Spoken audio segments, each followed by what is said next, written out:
Hello, আসসালামু আলাইকুম। আমি ফুয়াদ আহমেদ আমিন। বেসিক্যালি আমি কাজ করি হচ্ছে স্টুডেন্ট ওয়ার্ক এবং ভিজিট ভিসা নিয়ে।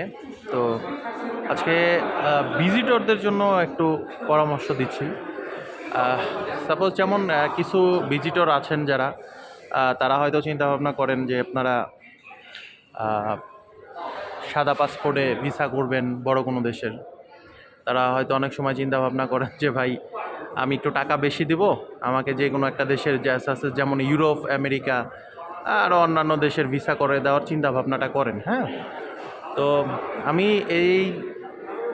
এরা যারা আছেন তাদের জন্য আমি একটা সাজেস্ট করতে পারি যে আপনারা পাসপোর্টটা যখন করবেন তখন অবশ্যই পাসপোর্টে একটা দেশের ভিসা লাগান, যেমন হচ্ছে ইন্ডিয়া, নেপাল, ভুটান, হ্যাঁ, থাইল্যান্ড, এসব দেশে ভিসা করতে কিন্তু খুবই কম খরচ।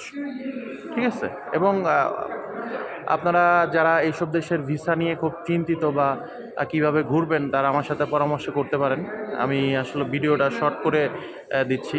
যদি এরকম কেউ থাকেন আমার সাথে যোগাযোগ করবেন, আমি আপনাদেরকে হেল্প করতে পারবো এবং পরবর্তীতে বড় কোনো কান্ট্রিতে যদি অ্যাপ্লাই করতে চান সেই ব্যাপারেও আমি হেল্প করতে পারবো। হ্যাঁ, আমি অফিস করি হচ্ছে গুলশান একে। আর বিভিন্ন দেশ নিয়ে কাজ করতেছি, আল্লাহর রহমতে খুবই ভালো ভিসা সাকসেস আমার।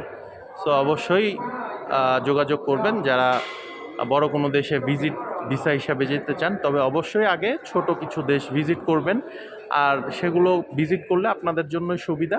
আপনারা এয়ারপোর্ট সম্পর্কে জানতে পারবেন, ইমিগ্রেশন সম্পর্কে জানতে পারবেন। ইমিগ্রেশন নিয়ে আপনাদের কোনো তখন টেনশন হবে না।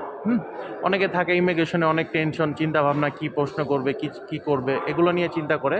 তো এগুলো সব সমাধান আমি করে দিতে পারবো যদি আমার সাথে যোগাযোগ করেন। আর আমি গুলশান একে বসে, আমার ফোন নাম্বার এই ভিডিওর ডেসক্রিপশনে দিয়ে দিব। Thank you so much.